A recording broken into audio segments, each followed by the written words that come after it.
going to wait 5 minutes if the Deputy Mayor can be with us, just considering we're a bit light on, if that's okay.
Good evening, everybody. We might start tonight.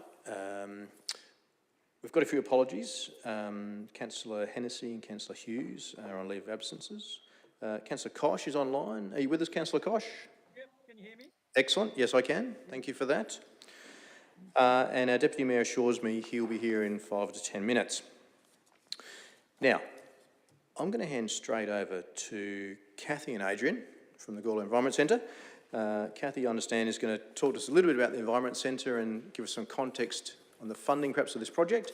And then Adrian's going to talk us through the Dead Man's Pass Grassland Restoration Project. Thanks, team.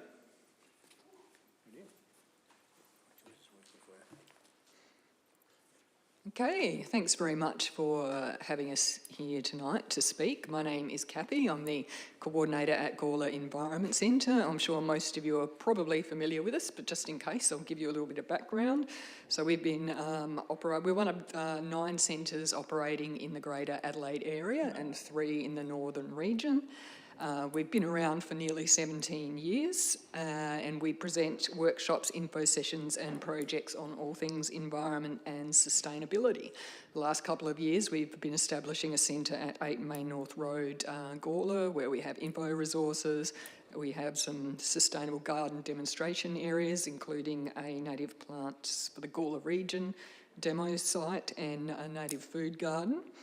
We receive our core funding through Department of Environment and Water through Green Adelaide, but we also have opportunities to get project funding through a variety of different organisations, including Northern and York Landscape Board. Now, they have opened up an annual funding opportunity outside of their regular grassroots grants for the environment centres to be able to apply for funding. So they've indicated that they're willing to provide us with funding of $10,000 for the 25-26 financial year for this project if we are able to gain approval to go ahead with it. So our role as Gawler Environment Centre will basically be the administrators of the project, so we'll be looking after the finances, doing a lot of the organising, engaging with the community about getting involved in the project, being involved with planting days, etc. And also establishing a little group that will help to maintain the site in the future. And we've worked extensively with organisations in the area who are working on restoration projects. So we've worked a lot, of course, with Gawler Environment and Heritage Association. We run the annual understory native plant sale every year. We've assisted them with the Powerline Biodiversity Project, promoting the work that they're doing and helping to get people along to planting days. The same with Gawler River Riparian Restoration. We work a lot with them and we help them out with their planting days, and we auspice them for their funding. So we've got good connections throughout the community in, with organisations and community members that do restoration work. So basically, we have a contact list of community members who are really wanting to do restoration work at the moment. So we feel like if we can get started with this project, then we've got some people who would really like to be engaged with it and could potentially be involved in subsequent years of the project if further funding is made available, which is great.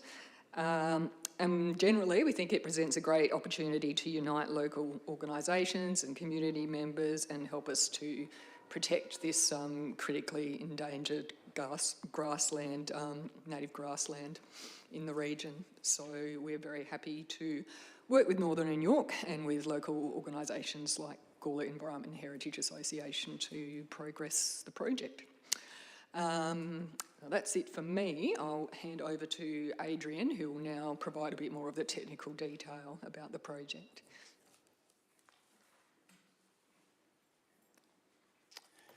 Okay, so I need to get hold of this thing. Yes, good to catch up with everyone. So, it works. So it's got quite a long, you would have got a PDF document posted out today or a couple of days ago, which has got a lot more detail in it, so check on that, but happy to answer any questions as well. So this is the site, or this is Dead Man's Pass area, looking north. So you've got to get your orientation right. And as shown in the picture, there's a blue line that shows the whole of the reserve area. There's a yellow sort of outlined area that shows the planted vegetation in the area that we're mainly talking about. There's some north of the river as well. The red line shows roughly where the remnant grassland area that's involved in the project. And the other thing that I've shown on here is up on Spring Gully, out on the eastern side there. That's an area of remnant irongrass grassland as well, about 2 hectares. And council's been involved in that. There was a EPBC referral in 2011, I think. And so that's quite a significant area of native grassland as well. It's not as good a quality as the one that's in Dead Man's Pass, but that's pretty good. Okay. So this is a better picture of the project area. So the red area shows where there's remnant grassland now. Inside that red area there are some planted trees and shrubs which show up on the picture. So the project, and then there's a fence through there which is this green line. So the project is aiming in the first probably 3 years to just work on the area north of the fence. And then look at the area south of the fence, between the fence and that path that goes through the area there. There's also a goat track path through the red area, which you might be familiar with if you walk up on that high sign. Yep. This is an old map I dug out. I don't know whether you can see it all that well, but it's pretty old, as you can see. No houses in Gawler East. Gawler One Tree Hill Road's not there yet. That didn't come for another, I don't know, 15 years or more, I think. And pretty much no houses in that Gawler South area. But what it does show is you can see a line demarking where cultivation happened with cropping on the southern side of the river, and an area close to the river right across there where it's previously been uncultivated. So you need to see it in. I think it sort of shows up there. That's quite steep, some of that country. Okay. So this is this is a picture from 2000. So it shows the planted trees well established by then, and that was about the time when first activity started in relation to this area of remnant grassland.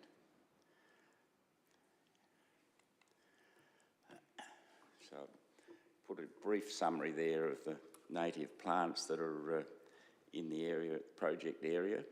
It's a very good selection for a remnant area of native grassland, and quite a high level of species with conservation significance.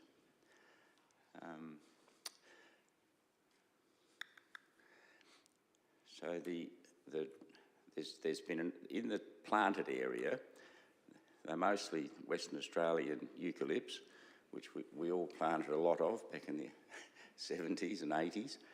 And that was sort of a bit of a go-to planting system before people got on to worrying about local provenance and local species.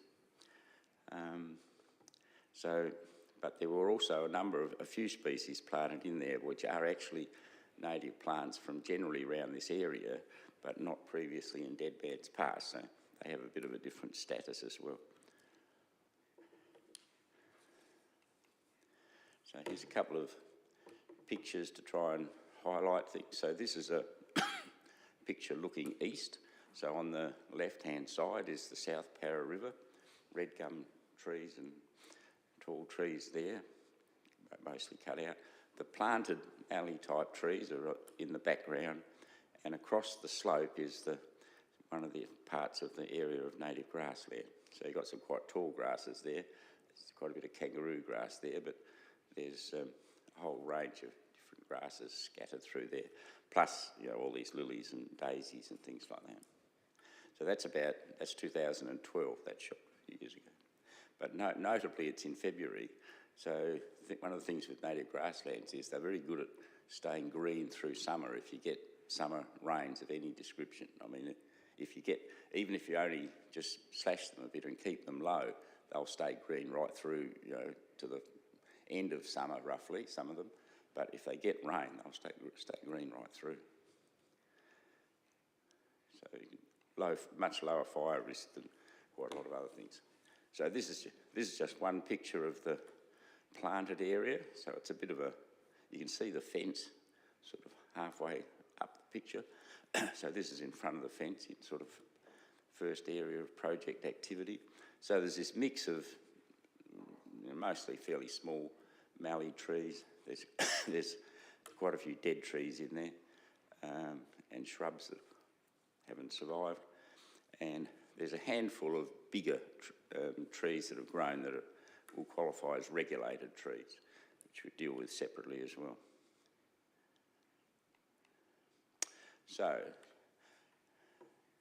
maybe just to say something about the project generally. I mean, you'll see from the picture that it's actually quite isolated where the project's happening in terms of roads and things. We won't be doing what Springwood managed to do and get everybody upset about chainsawing trees down and without anyone expecting it.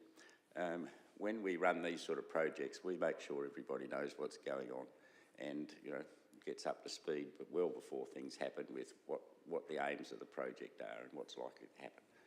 But you have to be pretty good to see what's going on with this particular project, the way we're planning it. So the funding budget is coming from Landscape Board.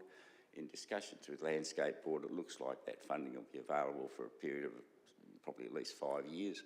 It's a little bit uncertain how long that'll take.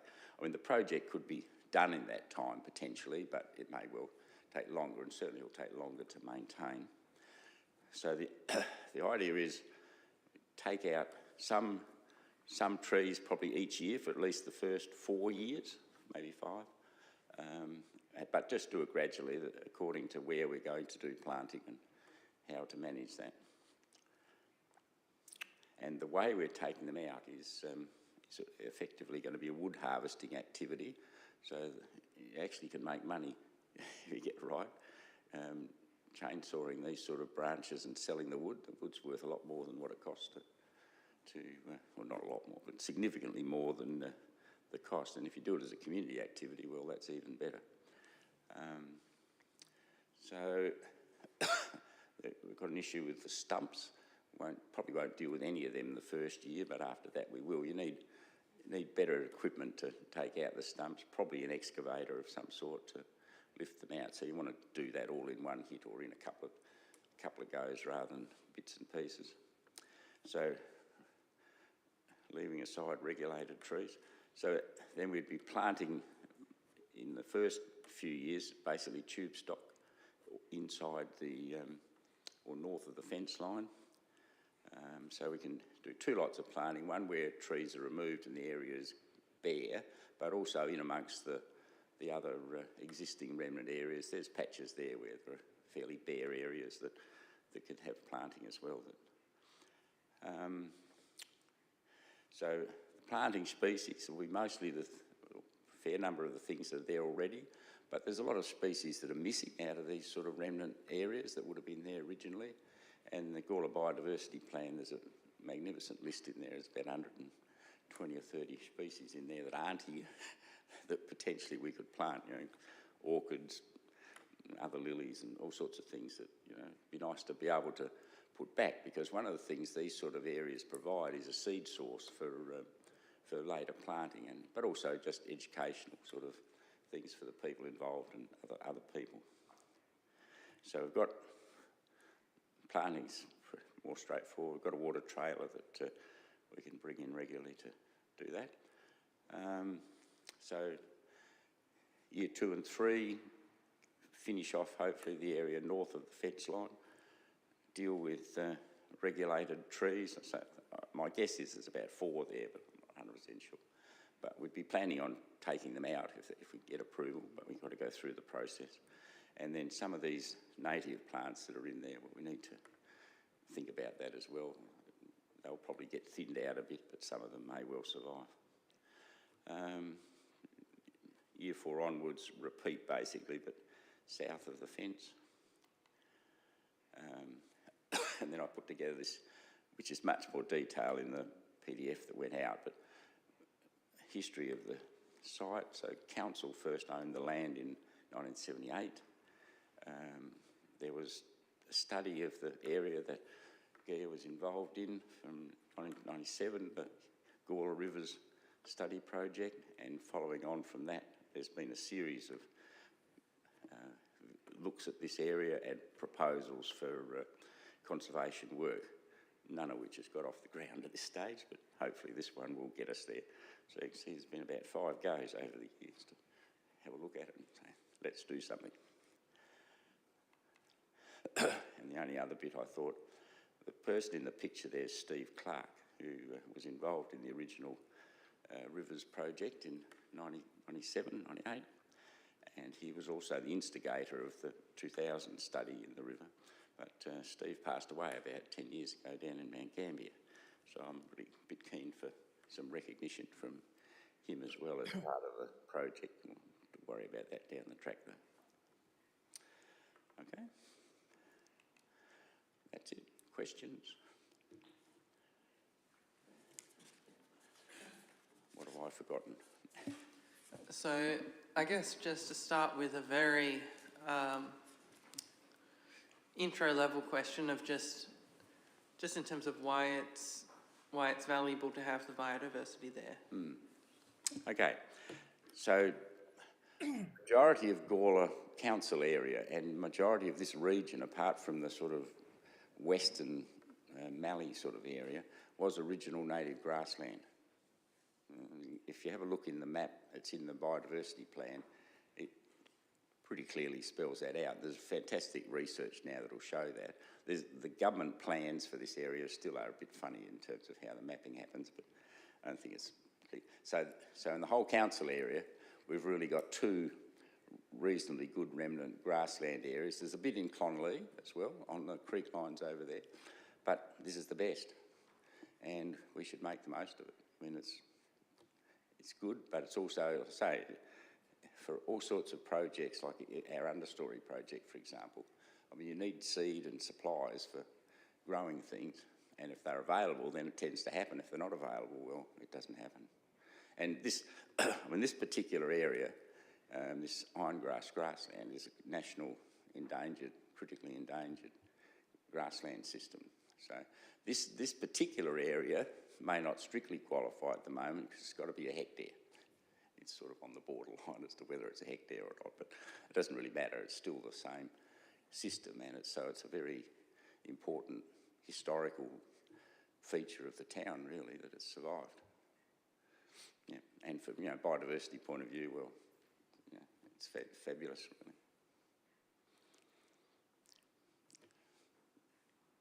really. Nathan? Thanks, Andrew, and sorry I was late. Caught up on one of my sites. Just in regards to the wood harvesting, I've always thought that's an interesting proposition with some of sometimes around the nuisance trees, but then sometimes it is about some of the dead trees, which, as we both agree, would be great firewood to be able to reuse. How do you see that model working in relation to the market? Is it similar to Geha's sort of offering certain days where you sell trailer loads at a competitive rate? What's the model around that? And I ask for selfish reasons because I have a combustion heater, but but also just for the broader community. Yep. I mean, the idea would be to harvest it all at once and take it somewhere rather than do anything on site. I think it's an awkward place to get into. I mean, you can get vehicles in there, but it's not the ideal sort of thing. I think we'd take it away and make arrangements from some depot somewhere. We've got a couple of spots. I mean, some of the material might usefully be left as sort of a bit of habitat there, but that mallee eucalypt area, if you go up there and have a look, it's pretty desolate underneath. It's not great habitat at the moment, so we wouldn't be making a great effort to improve that. Our thoughts would be to keep going. This is an experiment, really, to see how it goes. Yeah, just in regards to the watering of it, so we've got 2,300 tube plants that were going up there. It gets pretty steep up around that area on that fence line. The access to be able to get up there properly, safely with the vehicles. No, on that track, that's the one that's marked with the green line, that's a vehicle access track. Council uses that all the time for running vehicles through there. And no, it's not that goat track that's inside the fence. This is a proper 3 metre wide gravel path, basically. And the water tank's got a 25 metre extension hose, so it'll reach in there okay. Just got to get round the fence, over the fence. Yeah, I mean, I don't know with the fence. There's 3 pedestrian gates through it, I think. But eventually I suspect we'll probably want to put a vehicle gate of some sort in there if we want to get an excavator in there, but worry about that down the track.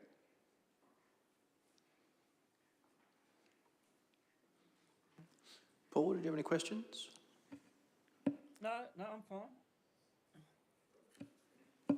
Happy to have any follow-up questions, but I think, I mean, we've worked out quite a small scale, sort of step at a time process. I know people get a bit excited about chopping trees down. We're quite happy to defend it.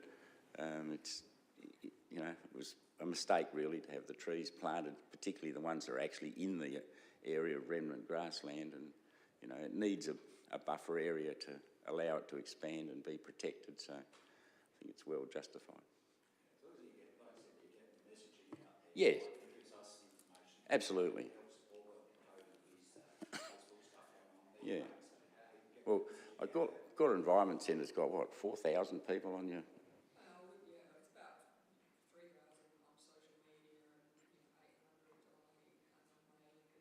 Yeah. Bunyip.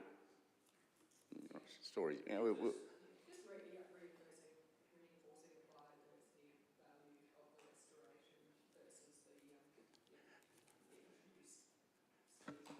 the and we'll have some sort of come along and have a look event even before we get started, just to let people know, what's going on. I'm assuming you'll be putting that out there to people that want to come along and help as well. Yeah, absolutely. The only thing, so it's good Anyone to- who's complaining, we'll give them a spade. and go to that rocky section. Yeah. Just in regards, any commitment from the council and that as well, as in resources. Obviously, I'm not seeing any funding from here, which is No, not at the great. moment. We've put it up as a project that doesn't involve council funding. I mean, there's obviously a council role. Council staff will be involved to some extent, but we'll see how that develops. And yeah, it depends a bit how long the project goes for and how long that funding goes. Yeah, I think the funding part of it's fine at the moment. Council seems to have other things it needs to spend its money on. Excellent. Well, thank you very much, Adrian. Thank you very much, And Kathy. yeah, happy to have any follow-up. Yeah, no, appreciate you coming out this evening, Yep. sharing that with us. Just for council's information, will be a report coming to the next council meeting. And I don't think I'm speaking out of school, but I'm going to recommend that we proceed with this first stage at least. Yeah, and I took a bit of heart because I was sharing with Adrian, I still had a bit of PTSD from a recent experience with trees when we first started speaking, but once I fully understood the project, I could appreciate what Adrian was talking about.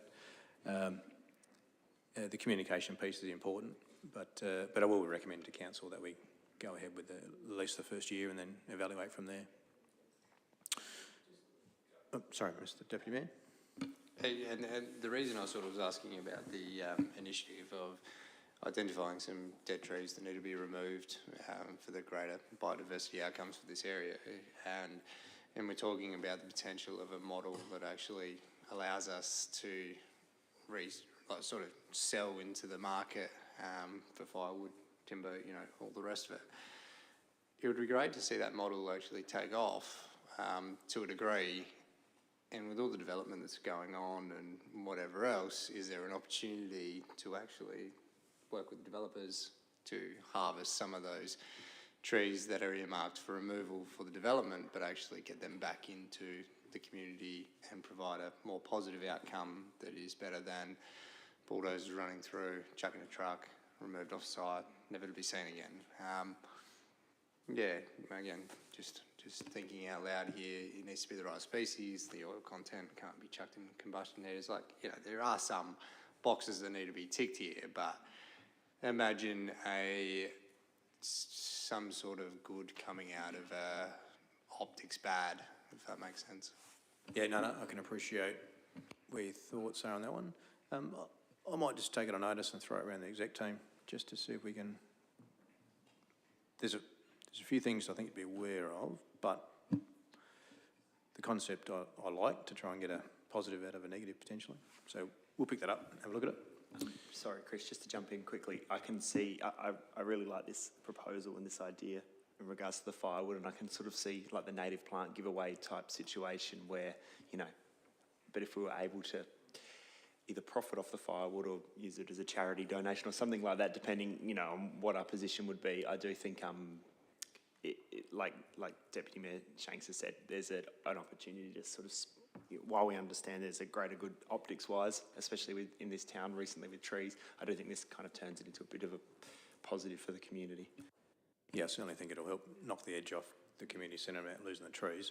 That will actively have a look at that one.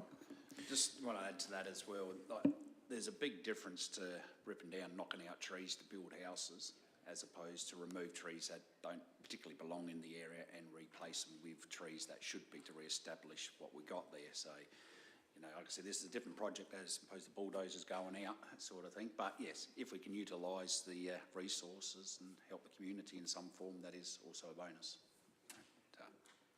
Thank you very much.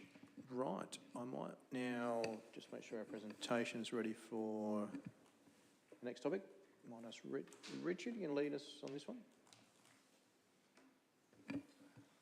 And Andrew? Excellent.